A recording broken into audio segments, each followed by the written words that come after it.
Hi, this is Mark. My Prezi presentation is based on the first article that we were to read in this week's assignments.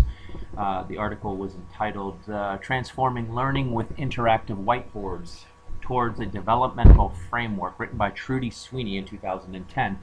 It was research that was conducted to develop a framework for teachers as a self-assessment tool to gauge progress with the use of new technologies in classroom, which is, I thought, interesting because we're constantly asked to incorporate new technologies in our class, and this article traces the progress and the process that teachers must go through in order to familiarize themselves with new technologies and how they're able to engage the students with the new technology, how they're able to change their pedagogies according to the new technologies, and the process they have to go through in order to fully implement it and make it most efficient and useful for the class.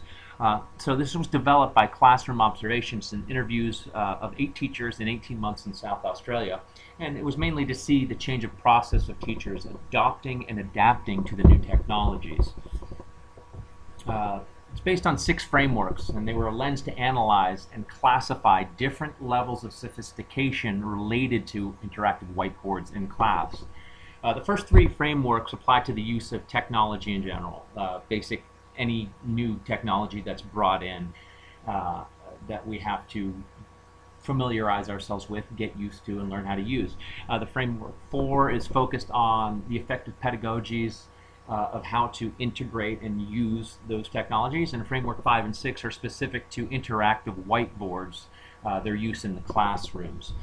I chose to focus on 2 frameworks in particular because all of them would be too much. I was interested in the process that teachers have to go through to fully understand and utilize the technologies, and what they go through and how they relate to it, and how they relate the process to other teachers, and what they went through in order to utilize the technologies and change their philosophies accordingly. The first research is based on Hooper and Reiber, which describes the adoption of the technology by the teacher. There's different stages that they go through. The second framework is based on research by Miller and others. They're called the 3 basic stages of pedagogical development that teachers experience as they develop fluency with interactive whiteboard techniques and their activities. So as they begin to use it and they become more fluent with the technology, there are stages within that teachers go through as well as they become more fluent. The first framework, research based on Hooper and Reiber, are those descriptions of 5 stages in adoption of technology. The full potential of any educational technology can only be realized when teachers progress through all 5 of these phases of development. The first would be familiarization.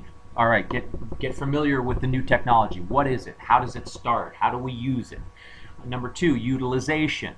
How do we implement it in the classroom? What are we going to do with it, and how are the students going to use it? Integration. What kinds of activities are the students going to do with it?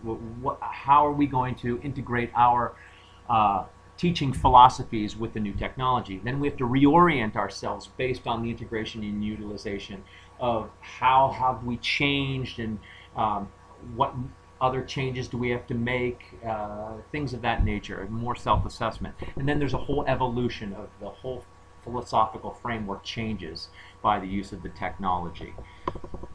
Hooper and Reiber continued, the most important phase of those 5 phases is the integration. It's almost the midpoint. It's phase 3.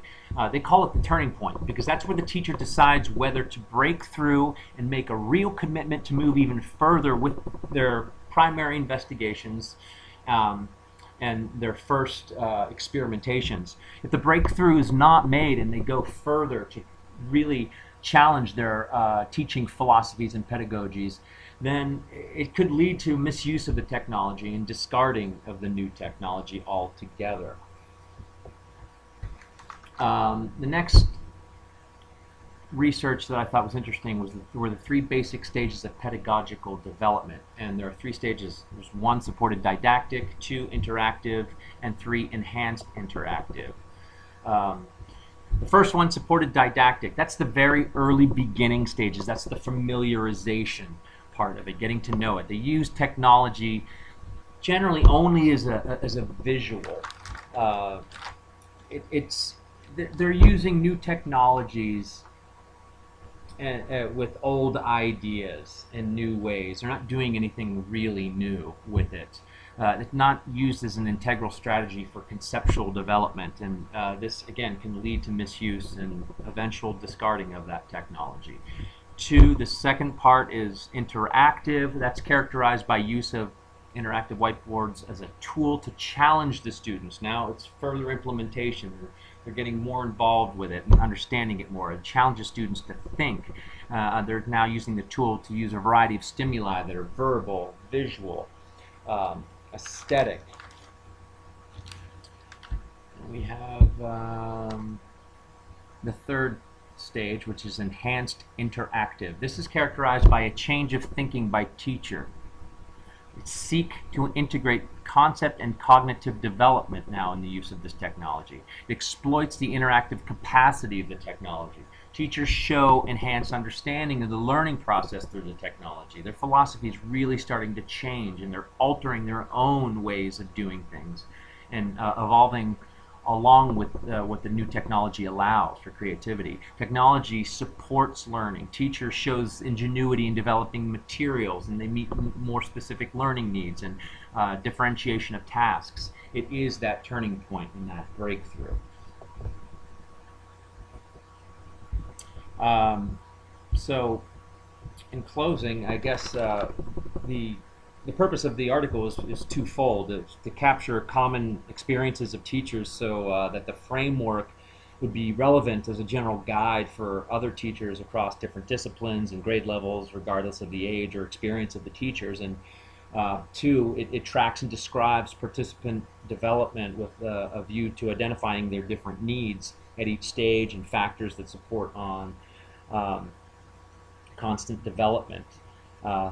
It was basically to see the change of process of teachers that are adopting and adapting to new technologies. So that is that, and I appreciate the time, and hope all is well with everyone. Take care.